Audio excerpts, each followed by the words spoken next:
Oh my gosh, my eye looks so swollen. All right. The dating pool is not trash.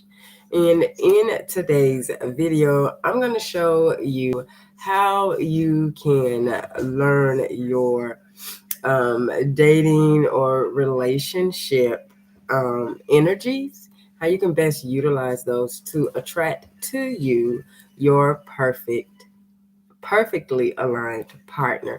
And so if you are new to me, to the channel, or to any of my content in social media land, my name is Kay Catrice. I am the Natal Chart Navigator, and I help open-minded, ambitious, beautiful, inside and out women to understand who they are energetically.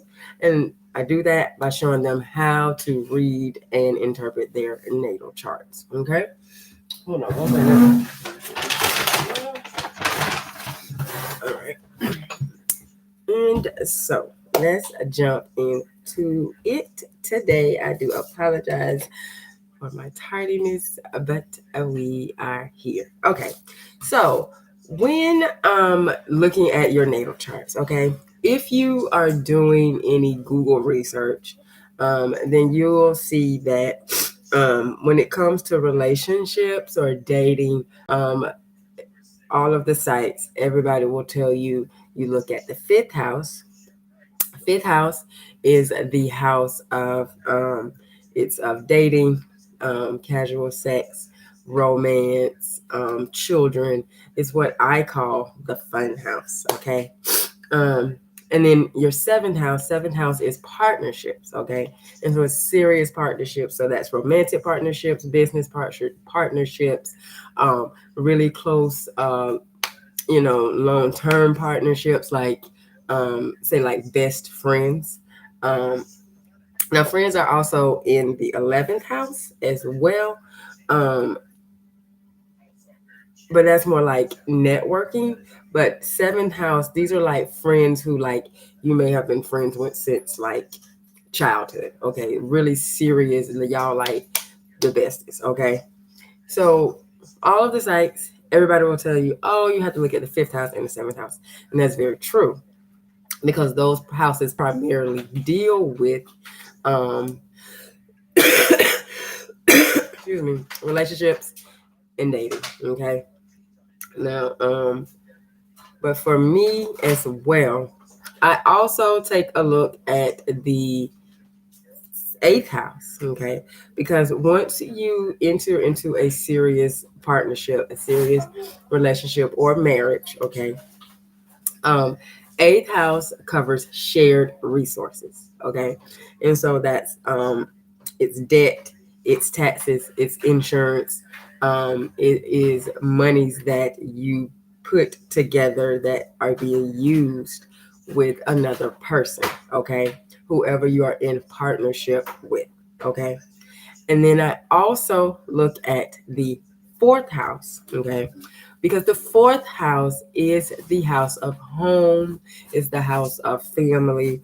It's not just the family that you came from, but it's also the family that you it's also the family that you create with your partner. Okay, and so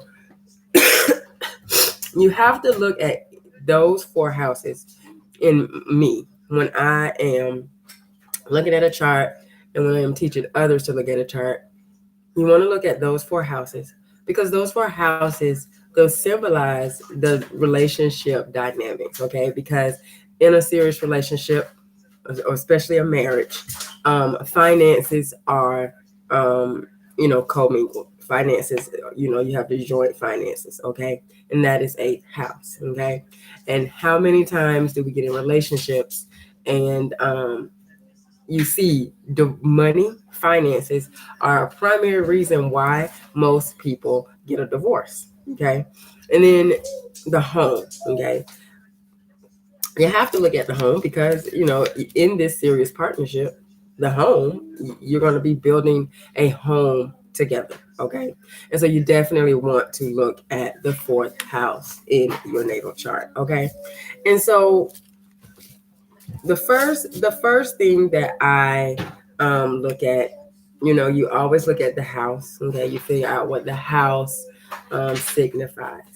And so let's say, for example, fifth house, you have, say, Sagittarius on that house. Okay, now remember the um, the sign that is on the house is how the house is, that area of life will be expressed. Okay, so the sign is the how. Okay, the house is the what, sign is the how. Okay, and so if you are somebody, say you have Sagittarius on the fifth house, you are somebody who you need freedom when it comes to your relationships, when it comes to dating. You don't want to be with somebody who is, they need to be up under you 24/7. They need to be always around you. You're also going to want to date somebody who's fun and adventurous. Sagittarius energy is a very fun, adventurous energy. It is fire energy. So fire energy is very action oriented. And so you definitely want to be with somebody who is action oriented. You want to be with somebody who loves to travel, because Sagittarius energy loves to travel. It loves to explore. It also loves to learn. Okay, so you will probably want to be with somebody um, who likes to learn, who wants to work on themselves. Sagittarius energy is the higher learning, and so you're probably going to want to be with somebody who is they are very much into you know, learning about themselves, seeing how they can, better themselves. Um, Somebody who is fun. You don't want to be with somebody who is like, who you feel like is a drag. Okay. And so when you look at fifth house, and it also goes into how you date. Sagittarius energy is also energy that is kind of a non-committal type energy, and so it takes a while for someone who has Sagittarius in the fifth house to think about commitment. For them, dating is really fun. It's not something that is super super serious at the beginning, but once they really get to know you, really start spending more time with you, if you have the qualities, that they are looking for, freedom is a big one. Um, then Sagittarius energy will commit. It just takes a while. Okay, and so then the next house is the seventh house. Okay, seventh house, like I said, is partnerships. And so when you're looking at the seventh house, for example, let's say you have Aquarius on the seventh house. Okay, so Aquarius energy is a very quirky type energy. It is an energy, it is very intellectual. And so Aquarius energy, it will process emotions through its mental. Okay, and if it's too emotional or it doesn't make a whole lot of sense, Aquarius energy just will say, you know what, we'll revisit this later. It is also another energy that is not clingy. It takes a while for Aquarius energy to commit, because it's a freedom. It's kind of just like Sagittarius. It's an energy that it requires freedom. It needs you to be able to go and do whatever it is that you do on your own. It doesn't need to be around its partner all the time. Long distance relationships work well for people with Aquarius energy, because they are under the assumption that they want to be friends first anyway, before they jump into being something super duper serious. Okay. Can they be your friend? Because Aquarius energy is the energy of the friends, of the humanitarian. It's the energy of the group. Okay. And so, can you be friends, real friends first? If you can't be um, somebody who has Aquarius on the seventh house, if you can't be their friend first, if they can't be friends with you, If you're trying to rush them into being in a committed relationship, they will cut it off. They will cut it off, and they'll just be like, "Whoa, whoa, whoa, buddy, moving a little too fast here," you know. And so when you are looking, you want to look at what energies are best compatible with the energies that are on your house, okay? And so Aquarius energy and Sagittarius energy, both of those are masculine energies, okay? And so masculine energies are all about the will. They are all about action. They are action oriented energies. Fire energies, which are Aries, Leo, and Sagittarius, um, are action oriented. Okay, and then you have your air energies, which are Gemini, Libra, and Aquarius. Those energies are mental. Okay, but both sets of energies are masculine energies because they are very action oriented type energies. Okay, and so when you have when you are looking at those two houses, you have to take a look at what energies are most compatible. Okay, now if you are looking, you have a potential person that you're looking at or whatever, you like this person and you want to, kind of see what it's going to be, and you're looking at their chart, some energies like if their seventh house is, say, air, then that will go complement your energies really well. If it's fire, that will also complement your energies really well. So, like Sagittarius and Aquarius energy, they both work really well together because they both are of the freedom mindset. Okay, neither one wants to be clingy. Neither one wants to be holding on to the other. It's like you do you, I do me. We come together, and we do us. And so you want to look at and see which one, what's on your seventh house, and then you go from there. So say you have Cancer on the seventh house, and the person that you are interested in has, say they have Aries on that house, okay? Um, you probably more than likely will not be compatible just off first glance. Now, there may be other significations that may, you know, it may make it work for you. It just depending on planetary placements and aspects. But if we're just looking at the energies, okay, in this lecture, we're only talking about the energies on the house. We haven't gone into the planets yet. But if you're just looking at the energies, then um, Cancer and Aries energy probably more than likely is going to be a clash because Aries energy is, well, no, I can't say that because they're both cardinal energies. So they may work out. But Aries energy is very direct. It is a very blunt energy.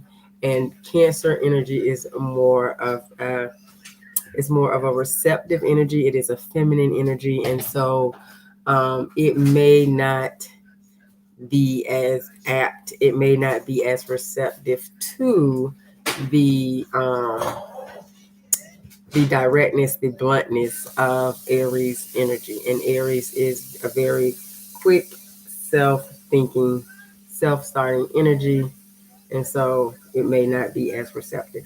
Okay, and so then now the next house that I look at after the fifth and the seventh house are the eighth house, because the eighth house is shared resources. Okay, so once you enter into a partnership, into a marriage, monies, resources, you start purchasing a home, and you get the bank accounts and the money starts flowing in to the account, and everything is now commingled with your partner. Okay.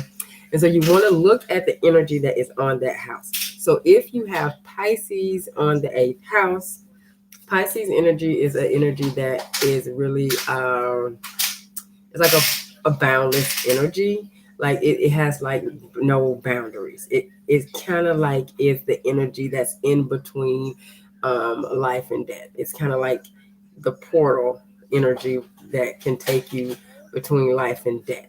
If you notice mediums, people who can communicate with the dead or communicate with the other side, they have really strong Pisces energy, either um, Pisces moons, especially, have the ability to communicate um, with the other side. But also Pisces, um, any of the personal planets in the sign of Pisces can give you the ability to communicate with the other side. And so if you say you have Pisces on the 8th house, okay, Pisces is a very receptive energy. It is also an energy that has it's kind of boundless, and it is mutable. So it's just kind of one of those go with the flow type of energies. And so say you have somebody who has the person that you are interested in, or the other chart is, say they have Taurus on the 8th house. Okay. Pisces and Taurus energies are compatible energies. They're both feminine energies, meaning that they are receptive energies, meaning that um, they go more inward versus the masculine energies. They are more outward, outer directed, and the feminine energies are more inner directed. And so, say you're the person, the other chart has Taurus energy. Those energies are very compatible energies. They both kind of operate in the same way as that they're both inner directed. However, the the Taurus energy can offer stability to the Pisces energy, when the Pisces energy can offer that emotional uh, security, that emotional stability to the Taurus energy. And so it works out really well because the 8th house is also about security. And so you want to make sure that the energy that is on the 8th house um, is an energy that is going to complement your energy, and it's going to offer you the security that you are looking for. Um, and then the 4th house, the last house that I look at when it comes to relationships, is the 4th house, because that is the house of the home. And so you want to look at that house and see what's on your house. So say you have Capricorn on that house. Well, Capricorn is all about um, it's about financial stability. But Capricorn is that leadership energy, is that leadership quality, is that CEO type energy. And so having that on the 4th house, you may be, with somebody who um, they may want to start a family business, or um, you know Capricorn energy is ruled by Saturn, so the house will be ruled by Saturn. So it's going to be somebody who's very I won't say strict, but they're very disciplined, they're very organized. The way that their house is set up, the way that things flow is in a very organized type of way. And they also, making sure that everything financially is, um, intact is very, very key. And so if the person is, so say if you have, say you have now if you have, like, say Virgo or Taurus on your 4th house, then that would be really compatible because the energies are of the same element. And so you kind of operate the same way when it comes to the material world, okay? Because earth energy is more about the material world. But say you had, say, Leo on the fourth house, and then your partner has Capricorn on the fourth house. Um, there may be some conflict there, because Leo energy is it's very showy, it's very grand, it's ruled by the sun, and so you may be prone to uh, your partner may be a workaholic, and that might not work for you, because you want to spend time with your partner, and they're just working. Um, Looking to provide that security, that financial security for the home. And so that may not work for you. Now, there's other factors that go into it. Again, um, whether it's like, if your sun is in their fourth house, that is a really good indicator, or the moon being in the fourth house, because the moon is very comfortable in the fourth house. However, the sign does matter. Um, so Capricorn, the moon is not comfortable in the sign of Capricorn because it is the ruler of the opposite sign of Capricorn, which is Cancer. But in the fourth house, the moon operates much more optimally in the fourth house, even in the sign of Capricorn. Okay, than it would if it was in, say, the seventh house Capricorn and your moon was there. Um, but having placements, depending on the placements that you have in these houses, can tell. Now, having your partner's moon in your eighth house, the person whose moon is in the other person's house, they are going to want to really take care of the house person. They are going to want to really make sure that the house person has whatever it is that they need. They will be very attentive to them, very loving, very doting, very dedicated to the house person. Okay. Um, Another placement is having your moon, your sun, or your Venus in the seventh house or the fifth house of your partner is also a really good indication that it could be, um, that you guys, like, it may be a good partnership. You have to look at the whole chart to really make sure. You have to evaluate the whole chart, but those are just some placements that are really good, um, that I have seen in charts of good, stable relationships. Now, if your partner has, so let's take the eighth house, for example. If your eighth house, say your moon is in your partner's eighth house, okay? Um, Now, what I have also seen is having, say you have Uranus in your eighth house, and then your partner's moon is there. Um, that could cause some challenges. Another thing that I have seen, and I've seen this in a couple of charts, where having Uranus opposite the your Mercury sign can signify some narcissistic tendencies.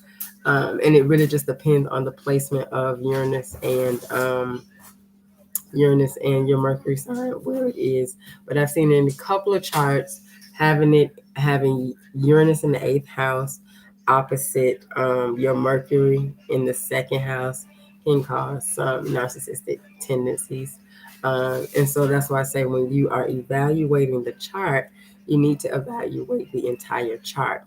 But when you're just looking at your chart and you're trying to figure out your energies, you really want to hone in on the seventh house, the fifth house, the eighth house, and the fourth house. Okay. So that you can hone in and really understand how it is you function in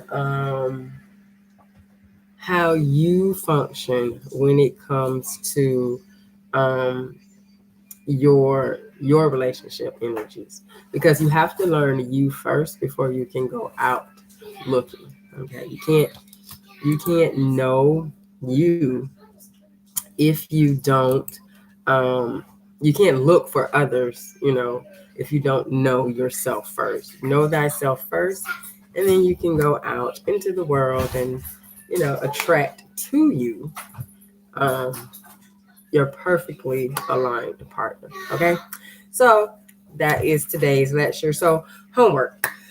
Excuse me. I went to Defi with my baby, the little trampoline park over the weekend. And when I left, I was sick. I was like, Jeremy's other kids. Now I got sick. But homework is for you to interpret, to evaluate your fourth house, your fifth house, your seventh house, and your eighth house. Um, Now, if you have planets in there, planets add an extra layer on top of that. But if you don't have any planets, just evaluate the house and the sign, how the house will be expressed through the sign. That is your homework for this week. And so, found value, please do share it out so that others can as well. Also, give it a thumbs up if you found value. And the student community is now open. So I will have the link. It is in the description of this live video. You can go and join the student community, because that is where homework is housed. That is where the student forum is. That is also where thank you, mommy. That is also where the new moon and full moon intention settings will be. Um, Next week we are having for the Aries, the new moon in Aries. I'm super excited um, about that, and so we'll be having that in the student forum. And so you definitely want to join. All righty. And so remember, possibilities are endless. If you can see it in your mind, then you can definitely hold it in your hand, and that should make you smile, because you really do create your own reality. Have a good one. Okay.